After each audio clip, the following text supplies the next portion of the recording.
Hi, everybody. Thanks for hopping on. We're going to hold for a couple of minutes while people come on in.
Hi, everybody. Thanks again for jumping in. We're going to give it a couple more minutes, and then we'll get started.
Hey, everybody. I want to welcome you today. Thank you for joining us in this very important conversation.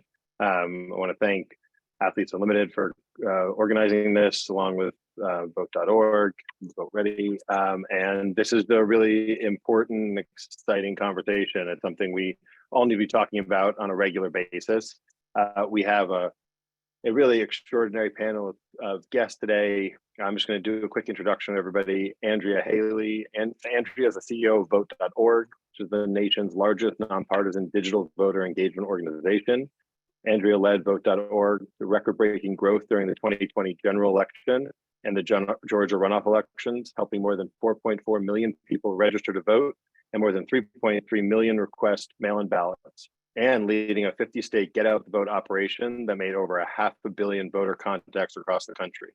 With nearly 2 decades of experience in voter engagement, operations, and campaigns, Andrea is recognized expert on civic engagement and a staunch defender and promoter of democracy. We have Stephanie Young. Stephanie serves as the executive director of When We All Vote, a nonpartisan voting initiative created by Michelle Obama. Stephanie has more than 15 years of experience in strategic senior communications, engagement, and content strategist with a proven track record of building strong connections and developing creative solutions for issues involving culture, entertainment, justice, politics, and activism in the public and private sectors. Thank you for being here. Alyssa Milano. Alyssa is an actress, producer, singer, author, and activist. Like many of you, I grew up watching Alyssa the actress, and now I am in awe of Alyssa the activist. She is never afraid to speak her mind or hold her tongue. She also hosts a podcast called Sorry Not Sorry. And I just learned in addition, Alyssa is off to Egypt tomorrow in her duties as a UNICEF ambassador. We have Michael Bennett. Michael is a former football player. Over his career, Michael made 3 Pro Bowls and won Super Bowl 48 with the Seahawks. Michael, with his wife Pele, established the Bennett Foundation with the mission of promoting health and fitness in the underserved communities.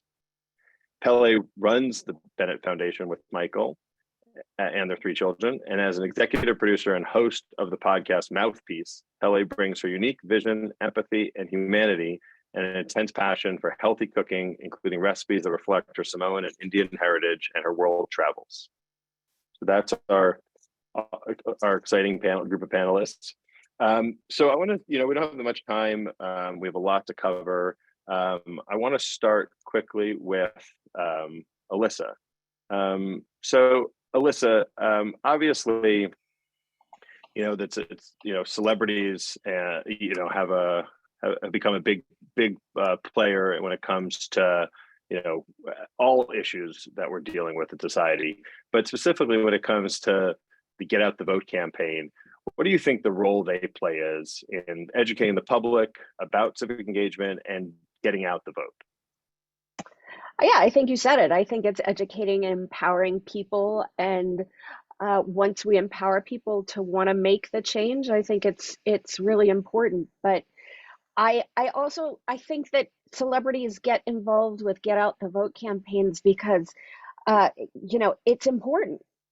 It's important, just as important to us. And if we can share our platforms, if we can use them to create positive change.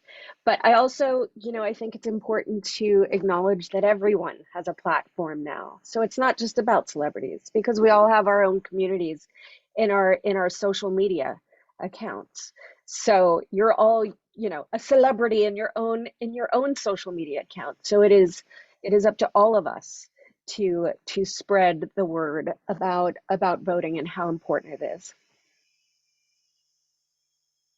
Do you think there's a risk as a celebrity to when you use your platform, and whether it's about Get Out the Vote or other political issues? I think Get Out the Vote is probably a very safe place to try that for a celebrity, because it's usually bipartisan efforts or non-partisan efforts. I think it gets a little trickier when you start looking specifically at the issues and picking a side and using your voice specifically for that side. I think that scares a lot of celebrities. I think they're afraid to alienate part of their audience. Great, thanks for that. And just throughout this time, if anybody has any questions, please put them in the Q&A chat box. Michael, I'd love to talk to you about kind of a similar topic. Athletes, obviously, are in that category of celebrities. Do you feel like it's critical for athletes to use their platform when it comes to an issue like Get Out the Vote? I think it's critical, not just from the term of just being an athlete. I think it's critical just as humans. Like there's a human perspective that we all share about the values and things that are happening in our community. So as an athlete, you got an elevated platform. So with the elevated platform, you have to use your voice, because at one point in time, you won't be an athlete. You'll be a regular person. You won't have that title, and when you don't have that title, with those things that you didn't speak up for, now they're forced to put you in a similar situation. So as now, if you have this platform, you have this opportunity, it's so powerful to speak, because there's so many people looking up to you. Like Alyssa said, like everybody is pretty much has a voice with social media. The power of social media, the power of using your sports, the power of making sure that the people who run your sports league is elevating your voice allows you to speak even higher. I think the time where athletes are quiet has long passed. We live in and standing on the shoulders of John Carlos and the rest of those great people who came before us, who made the right, not because they were an athlete, but because they were human. That connection to us having human interaction with other humans was what creates empathy. And with that empathy, we hope to not build walls, but to build bridges on things that is important to all of us. Do you think for some reason in particular, athletes have had an unfair sort of role or attention on them when it comes to speaking their mind in sports? I mean, you brought up obviously two of the most iconic. And why do you think athletes versus celebrities or actors or musicians, and do they have a different sort of lens put on them? Well, I think sometimes when you're an actor or a musician, your creativity is seen different. I think our creativity is just seen in a physical way. So people don't connect to us in a human way, they connect to us in a fantasy way. And so I think it's extremely hard for people to see us as human. I think as an athlete, sometimes you're dealing with a relationship with a sport and fans who see you as an exploited thing. So like for that, there's something about the history of sports and what it does to human bodies. I think people just don't connect to it. So it's really hard when people have an opportunity to express how they're feeling as a human. People don't really, connect with that, because at some point in time as an athlete, because of the wear and tear in your body, you're disconnected from your own humanity. Just like your fellow humans, they don't see you as that. So it gets really hard, because sometimes you get to a place where maybe you're with Nike or maybe you're with another brand, and you saw all of a sudden you speak and this brand doesn't want to give you money anymore. So you know that your influence is tied to your body. And if you can't speak, you can't make money. You know what I'm saying? If you speak, you don't make money. So I think that's kind of changed with Kaepernick and Megan Rapinoe, having such big platforms, and LeBron James, who's doing magnificent with his platform to allow athletes to speak. Because at some point, the people who didn't have, the fan base were speaking, but now the people who have the biggest fan base are turning around and using that as a force. So it allows everybody else to open up something for we can speak. That's really interesting. Very well put. Let's take a step back, and I want to go over to Stephanie. Stephanie, obviously, voting is at the core of everything we do when it comes to our government. It's come under fire, and there's lots of challenges to it. Set the table for us a bit in relationship to what's at stake in this midterm election, and why is it so critical to vote in a midterm?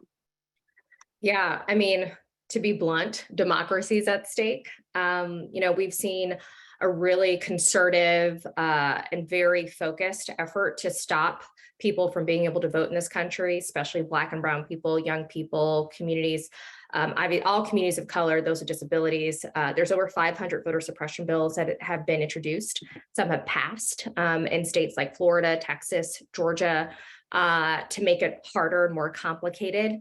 And it's purposeful, because in 2020, we had such massive turnout, even though it was just over 60% of Americans who voted. That's the highest voter turnout in modern history. So when we do make those gains, there's usually that backlash, and that's what we're experiencing now. I think what's really critical for folks to know is that there's a lot of people who are running for secretaries of state positions in states all around this country. It's about 30 of those seats open. And these are the people who make decisions about election laws and what elections look like in your state. And a lot of people who are running for those positions don't believe that the 2020 election was legitimate. They push the big lie that it was not. And that's scary if you think about what does 2024 look like. So we have to be cognizant that voting is, it's an investment, just like you put money in the bank. Just like you go to school, just like if you're an athlete, you train, or an actress, or an artist, you put time into your craft. You have to put time into this democracy, and voting is that investment that we do. So that's why every election is so critically important. The midterms, every member of Congress is up for re-election. That's 435 people. 35 out of 100 senators are up for re-election. These are people who are making critical choices about the water we have access to, our bodies, the education that our children are getting in schools, and what this democracy is going to look like. And I think that people forget that these state and local figures play such a critical and immediate role in their life, from governors to their mayors to chiefs of police. All of these people will be on the ballot. Who will be able to make decisions. Then, because of all the things that we've seen happen over the last really couple of years, I would hope that would push folks to see that every single election is critical, especially the midterms, because of that reason. And the last I just want to flag is that about 99% of all elected positions in the United States are at the state and local level. We're talking about about 1% that are at the federal level. And oftentimes we always think, well, okay, I'll go vote in the big election for the president. Well, the president's not the king. The president can't do all things. So we have to make sure that king or queen, we have to make sure that we're electing the right people in all of these different areas that share whatever your values are, so that we're actually making progress to move and push this country forward. And for those people who don't attach themselves to kind of the democratic, like the democracy thing, that's too big of a piece to kind of think through, and that does not move them. I briefly mentioned some of the issues that I know do, from student loan debt to, reproductive justice, all of these things. Obviously, as nonpartisan organizations, we can't attach issues to voting.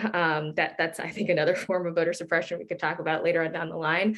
But it's critically important for people to recognize that these are the people that are going to make those immediate decisions when the Supreme Court hands down a decision that you don't like. It always goes back to the states. So who's running your state and who's making those decisions for you? That is what this election is about in about 47 days. I think it's about 48 days. So I just saw the get registered note in the chat. So make sure to check your status and send it to other friends to do the same. Yeah, let's make sure everybody on this who's listening here is registered, and your friends and family and friends of friends are registered. And I think you brought up so many great points. I mean, first of all, Michael, with you here, it's hard to exactly equate democracy being a contact sport. I'm not going to say it's more violent and vicious than football, but that's how democracy works. Without it being a contact sport, it doesn't work. You can't sit back in a democracy. And I also think the fact of you bringing up the down ballot races, not only secretaries of state, but I think that is so critical that people, I think, are paying more attention to now. Pele, I'd love to get over to you. You've obviously very active, and you've been using your social platforms for vote activism. Was there something in particular that got you focused on, activism and voting, and why is it, kind of important to you to do that? Yeah, so what got me started, honestly, is my family. So I'm part of the API community, and in that community, I feel that there is no model minority because we're an invisible minority. And so a lot of places and platforms that I try to get involved in or create, because it doesn't exist. And so my immediate family, I actually just found this out that my parents haven't voted. They just started voting, in the last few years, in the last election. And that was mind blowing, because that actually was never a conversation growing up, and not until I got an adult, I found my own path in that space. So I think it's really important also for me, like Alyssa said, if you're a celebrity, you have your own platform. If you have 2,000 people following you have 200. But within that space, you're going to make an impact and make a difference. So I think it's important to share your thoughts and your views, and also start a dialogue, because you're also starting a dialogue with people that are in your community. So you don't always have to think so big, start on the local. I definitely feel like, get into your own community and start on that level. But for me, it was just getting engagement and talking to people and talking to my community first, and then start branching out into the other communities of just being a female, being married to an athlete. I have also, other ties to that, to having 3 daughters who now we have a 16-year-old who I just told her, you can register in the state of Hawaii and you can be eligible to vote when you're 18. And that's a huge, discussion. And this will be a process for us as a family to also develop her ideas and her views, but also to make it her own so that she feels independent and she feels confident in her decisions. And so there's a lot of different ways that, continue to make me, on this path of also educating myself. Life goes crazy, things happen. And I think there's so many great organizers and actual activists that are doing so much groundwork, and all of you that are giving that information. But finding your own community and looking into that and starting those conversations really help. Wow, great. Thank you for that. Michael, I'm curious, I know some of your story, but was there one thing in particular that led to sort of your doubling down on activism and being politically active?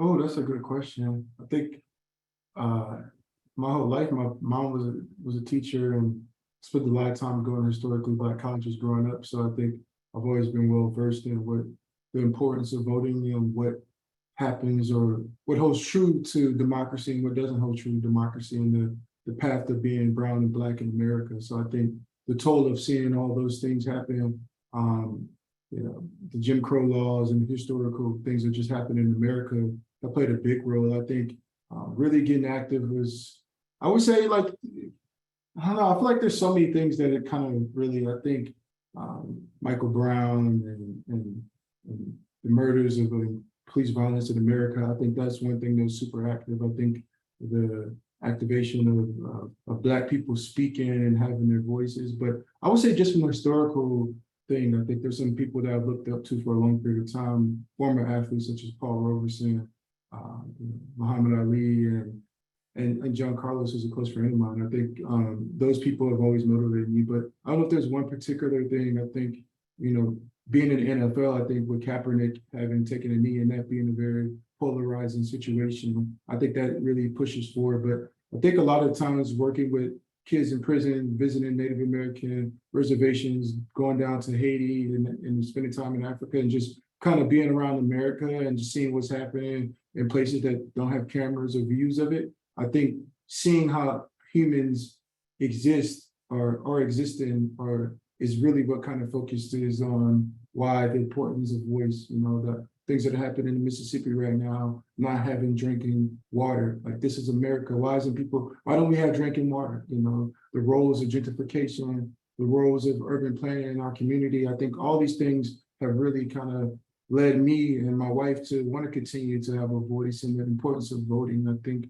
looking at Michelle and Barack Obama really held true to some of the things that America could be. So I think there's so many different reasons, but I don't know any exact one. I think my whole life has kind of been through that, just this whole idea of just, not really just being activists in some ways, but just being about humanitarian work and humans. I think that's what it's really about. I think there's a morality that we share, and there's an important view that we share as humans. I think if you go around the world, every human wants the same thing. They want to make it back to their family. They want clean water. They want access to food. They want access to education. This is what humans want. And this has been the same thing that, Martin Luther King was talking about, the idea that brown people around the world, or people in general, just want to exist in a way that's human, and I think that's what keeps us all going. And I think I share the same views as a lot of people in this panel. Yeah, well, thank you for that. And please remember to put your questions in the chat box. I think it feels like it does take either an individual to sort of grab you and gets you motivated, or an issue that really affects you personally, and that makes sense that there's something, and there are so many things you can kind of point to. Alyssa, I have the same question for you. Was there one sort of light bulb moment for you? Yes, for sure. When I was 15 years old, I was on a show called Who's the Boss, and it was before the internet. And I got this really random phone call from Elton John, who told me about a friend of his whose name was Ryan White. And Ryan White was a little boy who was HIV positive.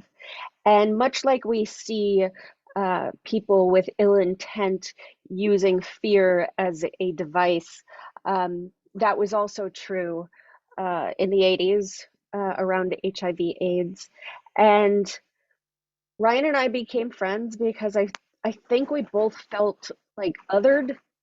I think that he was kicked out of school because the superintendent believed that he would give the other children HIV/AIDS.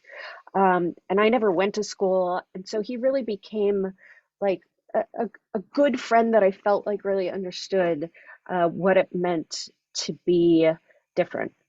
And he asked me to go on TV and kiss him to prove that you couldn't get HIV/AIDS from casual contact. And I did. I went on TV and I kissed him, and my life changed forever because for the first time in my career, I realized that to have that kind of responsibility is something that is such an honor. And that I vowed at that moment that if there was someone that needed help or needed amplification or things needed to be changed, that I was going to do everything I could to do that because of what that moment meant for me, and how I realized that like Ryan was totally changing a narrative and did change narrative around something that people did not want to face.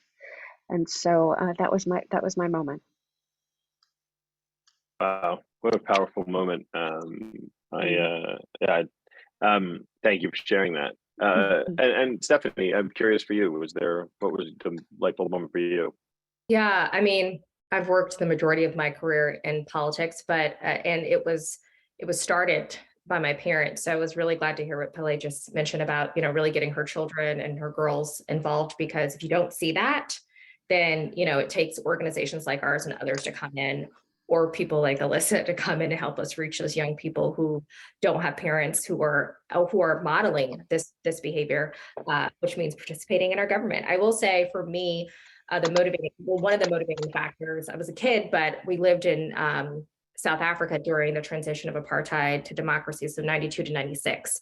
I was 8 years old to 12 years old. So I got to witness the first free and fair election of President Nelson Mandela. My parents were very involved. My father was a bishop in the AME church, and the church was very involved in doing voter education. And I'm from Atlanta, so like I'm from kind of like the home, one of the homes of the civil rights movement in this country as well. So I grew up around all of that, then going to South Africa and going around the entire country with the ballot, showing people what it looked like, talking through what the process would be like, and then being able to witness the lines miles and miles long of people standing, some with shoes, some without, who'd never voted before, who'd never had the opportunity to vote in a Black or an African country, which was insane, getting the opportunity for the very first time. That's when I recognized how powerful people are and how powerful voting is, because if these people were willing to stand in line all day to vote for the very first time, that it meant something. So to be around for the birth of a democracy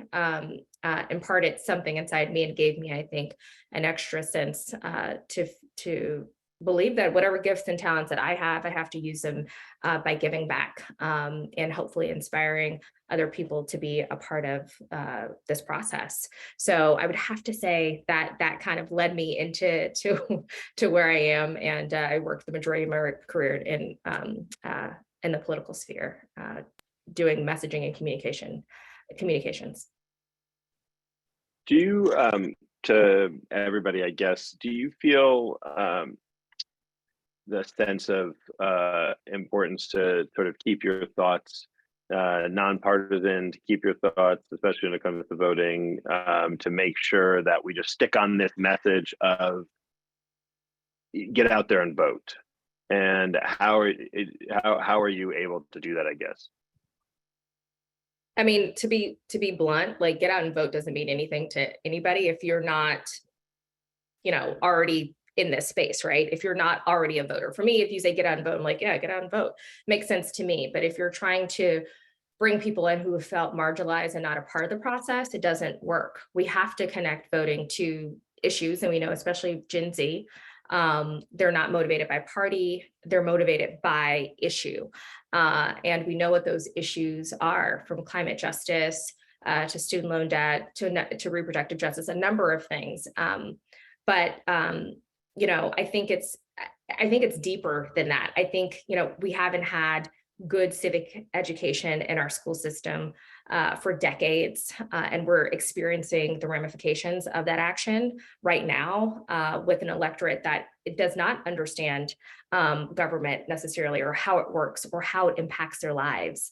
And I think through COVID-19, we were all able to experience and see the impact of a good government or a bad government to keep you safe when there is a global pandemic, right? So I think that was one of the first times that was super clear for all of us, or like a Hurricane Katrina moment, or one of those big moments where you can see, okay, government failure in some way, shape, or form, that wakes you up to realize and understand that these people are making decisions on your behalf. So it's so critically important that we're helping people understand how government works and how it impacts their lives.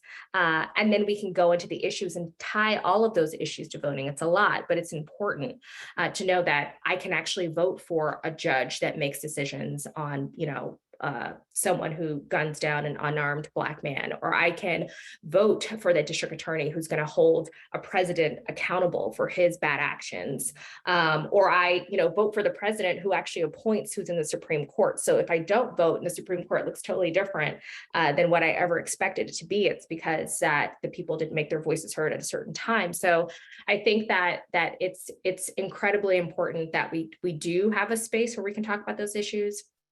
And some have mentioned on this panel is that you start with your own community, right? And you start with whatever issues you care about as well, and you dig into them, and you make sure that you understand how they connect back to voting. And when we all vote, we do try to do that. We have a number of tools and resources. We do use Vote.org's tool as well to get registered, but we have a number of tools and resources that help you see who's on your ballot. It's called a ballot lookup tool. You can see who's on the ballot. You can read about those people, what they've done, and about the position as well, and make more informed decisions. But the get out and vote message doesn't just work. We have to be able to have a broader conversation, but it unfortunately is a little deeper than that, considering I think there is a lot of education that we have to do in the forefront anyway around how government is impactful in negative and positive ways. Yeah, I would agree with you, Stephanie. I think it's really hard because in the streets and what people feel in America, they're just kind of disconnected from the government because they feel that, you know, the government's never really been for them. The system of government has been the main reason why they can't exist. So it's like changing the mind. You know, I think Gil Scott-Heron said, like, the revolution starts in the mind. You know, so it's like changing people's perspective on what government can do is really hard, because when they look at their surroundings, they say, this is the government. What I'm existing in, the government has perpetuated this way that I'm living. So it's kind of hard, but it's getting to, like what Pele said, is about educating people that, well, if you don't vote, this can continue to happen. And I think the Generation Z is really, like you said, they're really taking grasp of this and understanding what their voice really matters. I think it kind of skips generations sometimes because we get complacent in the way that things are. But I think the young people in America are really not complacent, and they really want change. So I think that, you know, using our voices and continuously talking about these things is definitely on the right trajectory, because like Pele said, even our young daughter is asking questions. Our 9-year-old is asking, what did Donald Trump do? You know, because it's out there. So I think with social media, people feel like they have a powerful voice. So it is kind of hard to go back to what you were saying. You think? And I would Oh, just sorry. add, to what everyone is so eloquently saying, is that politics is personal, right? I mean, voting is personal. It's how we protect each other. You know, it's how we protect our poor communities. It's how we protect our educators who just want to teach age-appropriate lessons about our nation's history, right? It's how we protect our family members who are part of the LGBTQ plus community. It's how we protect our neighbors who might be immigrants. It's how we protect women and people who can get pregnant, bodily autonomy. I mean, these are all very personal issues. And I think we so often think of elections as these big, huge, massive, like, these big things. And really, every single winning campaign starts in a tiny office, with a district map on the wall, because you realize, and that's why I'm so for people volunteering at a candidate's office that you believe in, or being a poll worker, because I feel like if people understood how personal this is to communities, if people understood how personal this is to the mom who doesn't want her child to have to deal with gun violence. I mean, these are personal issues, and the only way to impact change is to protect our democracy and get out there and do everything we can. And that's patriotism. That's patriotism. It's not just about flying a flag. It's about protecting each other, and we must protect each other. That's well said, Alyssa. I think we have time for one more question before we go to the audience. We have unlimited athletes in the audience, and I'm curious if you guys have any tips for using social media and what you think are some of the most impactful actions that people can take with their platforms. Alyssa, Michael, Is that open to everybody? Oh, Have sure. the Yeah, it's open to everybody. I would just say, Stephanie, do you want to go first? well, I mean, I was just Alyssa, you touched on this earlier. So I think it actually is really simple. We create these awesome graphics that explain a lot of different things. We create, these awesome tools that can help people get registered really quickly. And, I think that sometimes folks are looking for something that is like massive and big, but just sharing content is a big deal. Just being, especially for athletes who want to dig in and do more, pairing yourself with an organization, either like Vote.org or like us. And when we all vote, we have a program called Rally the Vote, where sports teams are able to sign up on their own as a team without their kind of league intervention to figure out how they will register voters. We had over 50 teams in 2020, and we have those teams continuing to sign up right now and today. So there's room in their space for more athletes to lead there. But I think it's those simple things, and it's the consistency of the simple thing, and having that very real, direct message to your audience and speaking to them in authentic ways through your experiences in life, I think is incredibly important. And I would just add, don't be afraid to use your platform courageously, and to stand for something, and to have the tough conversations. I think social media is being used as a broadcast tool, which is great, but we're missing a part of it that I also think can be really impactful and really important. And that's the bridging divides and communicating. I think it's real important that we don't shy away from tough conversations in our own social media communities.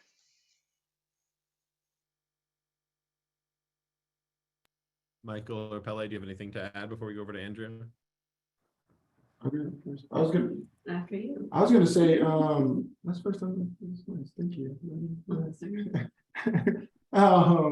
No, I was gonna say, as an athlete, I think one of the main things you should do is to be educated before you use your voice. Because I feel like sometimes as an athlete, you could be used as a conduit for something that you don't understand, and you don't know the repercussions of the way that you speak or the things that you're speaking on. So for me, I would say that every athlete, before you actually speak on something, you literally do the research. There's so many resources out there, such as, even Google, you can find things on, but I feel like there's a lot of outreach. If you look at Athlete Unlimited, Athletes for Impact, there's different athlete or people who are out there to make you have an opportunity to understand what you're speaking about. Because nothing's worse than speaking about something and not understanding the whole totality of what you're speaking about. So I think that's important for athletes. Yeah, and I think sometimes, like you were saying, it feels so big and you don't know where to start or where to begin. I think I have conversations with people that are just single issue voters.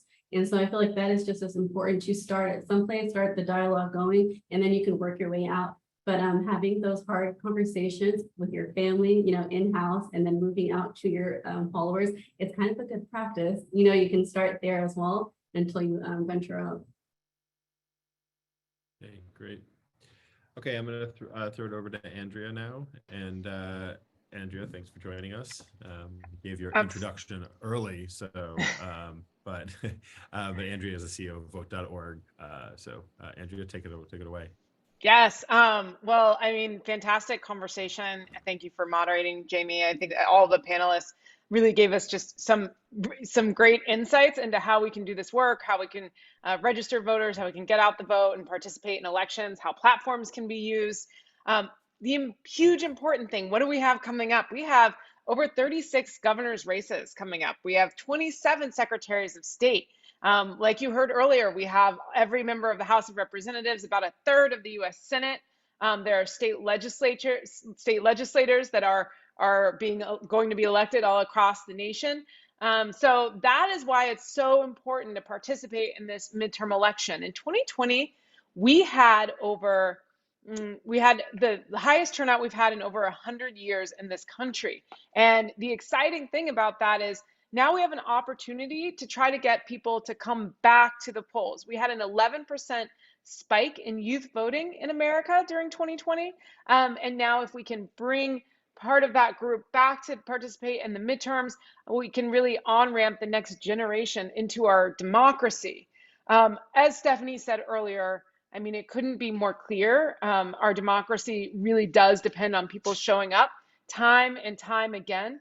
We now have two groups of people in this country. The two groups are people who believe in a healthy and thriving democracy and those who believe in some other style of government. So as everybody moves forward, I think I really want to just give a quick message of guarding against the idea that voting itself is political. Voting is an American value, or having every eligible citizen be able to participate in elections is an American value, and we need to talk about it that way. So at Vote.org, we have registered since 2020 over 384,000 new registrants. We're really, really excited about this because our job is to lower the barriers to civic engagement, lower the barriers to making it to the ballot box. We're in all 50 states. You can use Vote.org as a resource to look up when your early voting starts, if you can vote by mail, what kind of ID you need. All of those resources are right there. They're really easy, accessible from mobile phone. People can verify their registration,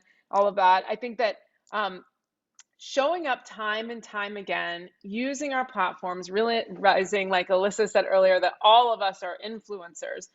You can go out, get your friends and family involved, be the vote captain of your life, your block, your town, realizing that a lot of the things that affect all of us day to day really happen in our local elections. Your mayors control policing, your school boards control what is taught, your state legislatures will now have the say in reproductive rights. So I think that it's important that we all do the work. I had the great privilege, and I'll end on this, of walking with the late Congressman John Lewis when he walked across Selma Bridge. He took a group to a tour to go meet civil rights leaders. We know that the civil rights movement is now the heart of the larger democracy movement, and that we're all very interconnected together. And I asked him what his one thing that they did then that we're not doing now when it comes to voting rights.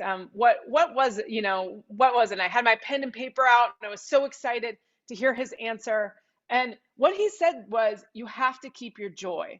And that was such a strong message. I didn't know at the time exactly what he meant, but I sure know it now. And I know that as we're doing this work, I know protecting our democracy, getting people to participate in elections, overcoming any voter suppression bills that have been passed, I know that that work isn't easy. But I know that if we keep our joy, we build community, we do it all together, it's important, and that is the way that we will be able to sustain for the long run and showing up time and time again for our elections and our communities. I think that everything we do will always seem like it's not enough, but all of it is very important. So please make sure you're registered to vote. Make sure that your friends and family are. Please think about how you can use your platforms.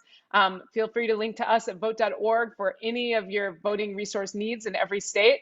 And with that, I'm very excited to take some questions. Great, thanks. We're going to start with a question from Cassidy Lichtman, who's Athletes Unlimited pro volleyball player. which is for Alyssa and Michael. What messaging or framing or tools have you found to be effective in actually mobilizing your followers to take action? Alyssa, we'll start with you. I think amplifying voices on issues that are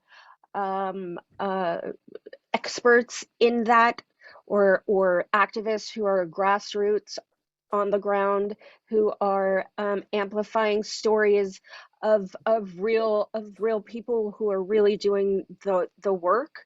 I find that they have more impact, and retweeting them or quote tweeting them actually has more impact than if I were just like, please sign this petition. So I would just say amplify those who are on the ground doing the work, and make it easy for your followers to be able to help. Yeah, I would agree with Alyssa, just in respect, amplifying people who are doing the work, but also as an athlete, get out there and do some grassroots type of things where people kind of see you doing the work, whether it's, working with these communities, finding your local organization, because sometimes there could be a disconnect from, oh, this person's just up here retweeting, this person's up here they're a bot, you know what I'm saying? There's, like when you have that thing on your phone, it's like, are you a robot? And you have to click bicycle. Like people feel like that sometimes, that when you just on it, you become like some propaganda machine. But I think as an athlete, it's really important that you engage with your local community, depending where you are. If you're UCLA, like work in, whatever makes you happy, whatever you think you can make an impact, find out what that local organization is and get active. I think that's super important as an athlete or a celebrity, is to actually, for people to see you getting active and not just being, a tool. And I think it's important for that. I think that's how you really build engagement with your community, because they see that you care about the problem, and they see that you're there. They know that you're working with them hands-on. They know that you got your hands in the grass too and help building. So I think that's super important as an athlete. I found that very helpful for me through my career. Is like when in Seattle, like going into the prison system with kids, going out there to these things and letting people know that I'm human before I'm an athlete. I'm here because I'm human, rather because I'm an athlete.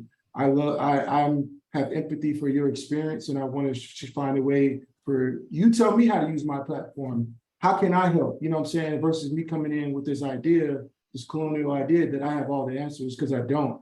I'm trying to engage with you in the most personal way that I can, and you help me share the way that they should be shared. I think that's really important as an athlete or anybody who is of influence. And take your family with you. I think that's important as a wife of an athlete for so long.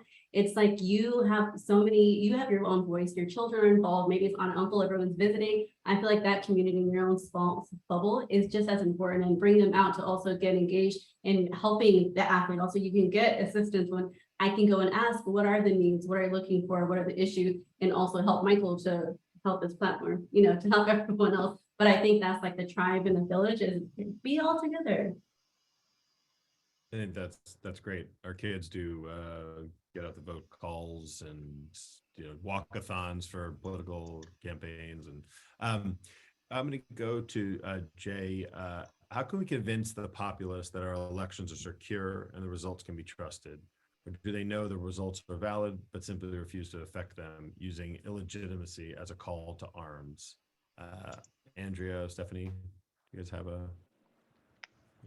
Yeah, I mean, I think we have to have leaders who are responsible and do their jobs and make sure that they're telling the American public exactly what's going on. Programs like Vote.org and When We All Vote also, we provide a lot of information and clarity around elections, so people have questions about like, what is a runoff election, or what is a provisional ballot, or what is those sorts of things. Making sure people have the information that they really need in their hands, I think, is so important, but also important to let everyone know we had the most secure elections in our nation's history in 2020. We have all faith that the 2022 elections will be safe, fair, and secure, and then all of us, need to, participate. I think that yeah, so I don't know. I'll kick that one to Stephanie too, to talk a little bit about, especially I'd be interested in your thoughts around from a communication standpoint. Yeah, I mean, I think the whole voter fraud narrative took off in a way that was legitimized by news organizations, which it shouldn't have been, because you're literally, I mean, you're more likely to get struck by lightning than there to be voter fraud. I think that, we have to like put that into real perspective. And to Andrea's point, 2020 was the most secure election. And as we move forward, I think the best thing that we actually can do is ensure that Congress or the United States Senate passes federal voting rights legislation, so that we are ensuring that every voter, no matter who you are, what you represent, what you look like, you have the ability to actually vote. It also will help us to update our voting system and the way that we do voting in this country. I mean, we love this country, and we say that we're always the best. We can argue against that, but I think we have to recognize that we're really behind when it comes to ensuring that our voting system actually, is competitive with other leading democracies in this country. It makes no sense that, my mom will have to wait for over an hour to vote in a city like Atlanta, Georgia. But if someone in our neighborhood in Southwest Atlanta, but someone in Buckhead it'll take them, 10 minutes to go vote. That's purposeful. So we have to ensure that federal legislation is in place so that we are expanding access. We're updating our system. We're not as antiquated and living kind of in the past, but we're living in the future when it comes to the way we vote in this country. I think that point about how our systems are built is so important, because we know what it takes to get every voter through an election in this country. We really do. We just haven't designed the systems to actually, we haven't put the systems in place. Like, we can put a man on the moon. We know how to get every American safely through an American election. We lack the political will to do so. I am sitting in Indianapolis, Indiana right now. And as head of Vote.org in 2020, my team watched me get voter suppressed in real time. Most Americans, went out to the polls for early voting and stood in a 7-hour line, but I had to get back to work. So came back the next day, stood in that 7-hour line again. That happened multiple days in a row while I was running this organization. I think and it's because they opened up 5 polling locations for early voting in the city of Indianapolis, a city of over 1 million people. So that's a system design, that's intentional. And so I think that I am much more concerned with how are we going to get every eligible American through the process? How are we going to design systems that are actually built for 80% participation in this country? We currently, we had the largest election we've had in our history, and we were around 60%. So we need to get to 80% voter participation and turnout, and we need the systems designed to help for that. I'm curious, everybody's talked about being educated and knowing issues. One of and some of the questions and the questions relate to this. How do you guys think is the best way to get educated on issues and topics in a fair and honest way? And I'd be curious, maybe each of you could just mention one place you think you get news and information from that is fair and honest. TikTok. I'm joking. I'm going to say, I mean, you can sign up for election alerts. I can't help myself. You can sign up for election alerts at Vote.org. And so that's trusted information around elections and how you can participate. We'll email you and text you. But I think it's really important to go ahead and lean on programs like the programs that are here today, us and When We All Vote. Get your information from there. Make sure you're getting your information from trusted news sources. You can check a couple of them. You can, read a couple of different, articles and resources. Give me a few, Andrea. Just give me everybody's always trying to find the same thing, which we have trouble finding. What are a couple things you read that you think are fair and honest? Well, I personally, NPR, Washington Post, we're partnered right now for election information with the Post, and I think that they're doing a great job. I think you can. I think you're still in this day and age where you can trust the major entities that have to do fact checking, things like that. I would stay away from trusting a blog, like random blogs that are written by somebody, some random person, or just trusting that if somebody has tweeted something, go back and verify it, take a look and make sure that what you're seeing is actually true. Like we're in this age of misinformation where really quickly things can take off, on Twitter like wildfire, and it might not even be valid. So those are the sources I read, and what I would recommend to people. I don't know. Alyssa, What do you? what's one or two I would, sources I you would, the best advice I could give is stay away from 24-hour news programming, because they need to fill that up with opinions. And that's where it gets super sketchy. Also, I find local news to be pretty effective, right? You have a little bit of international, you have what's happening in your community. It's limited to a half hour, sometimes an hour if it's at night. I feel like that is also a good way. And I love PBS NewsHour. I Also- was Stephanie? going to also- say, go ahead, Alyssa. PBS NewsHour is also that same philosophy of like, I'm not giving you my opinion. Here's what happened today. Right, yeah. The PBS NewsHour, formerly the NewsHour, Jim Lehrer of PBS. Yes. That was my first job in DC. So you're absolutely right. But I would say, I just want to say this out loud, not Fox News. I know news is behind Fox, but it's not news, it's entertainment. Just know that. I think it's important to say that out loud. I would also mention a couple of other places like Axios or Vox. Sounds like Fox, but it's not. It's Vox, VOX. They break down issues, I think in a really easy way to kind of understand, and they do a lot of broad reporting. But any paper of record, like if you live in a major city, like you should read the Atlanta Journal-Constitution or, the Detroit Free Press. You should read your local paper. Sometimes local news stations, though, are owned by corporations like the Sinclair Media Group that will buy out smaller markets in states, and it is slanted towards conservative views. So sometimes local news is good, but sometimes you got to make sure, you got to see who it's owned by to ensure that it's not. So I would definitely try to stick with, big conglomerates like the NBC, CBS, ABC. They have a little bit more, structure. Michael and Pele, what are you, give me one source you guys like? I like to get mine from Twitter, TikTok, Tucker Carlson, just all the ones that really get me thinking about things in the most unique way.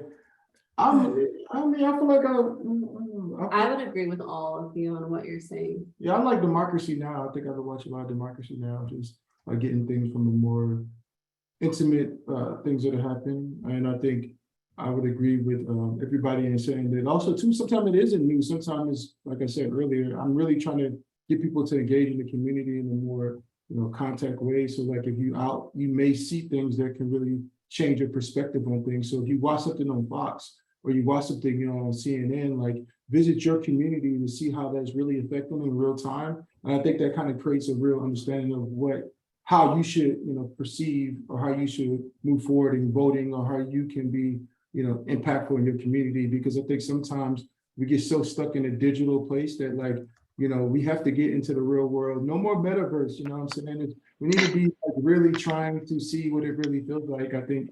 So I don't know. Person to person and human. Yes, because we're not. Yeah, I think like you're saying, having a conversation with your neighbor, going at the grocery store, the person you see all the time when you go there, then they'll I feel like that those people also, besides just your friends, starting a dialogue and starting and asking their opinion, and then start the conversation there. You're in person. I think that's the easiest way also. And I'm going to say this online because people really, this is a waiver. I'm making you sound, I'm not, this is not a legally binding statement because I'm not sure what you should be watching it at. But if you are, this is my opinion. So I'm joking. I'm just joking. I just want to keep it light. So. Well, thank you guys very much. I was going to finish with the question of what a power in my voice mean, but I think you guys just summed it up very nicely in this last hour. So I want to thank everybody for participating. I want to thank the audience for joining, the panelists. I want to thank Athletes Unlimited and Vote.org for organizing this, and make sure we all register to vote. All of our friends register to vote, and then we actually go vote. So thank you all very much. Thank you.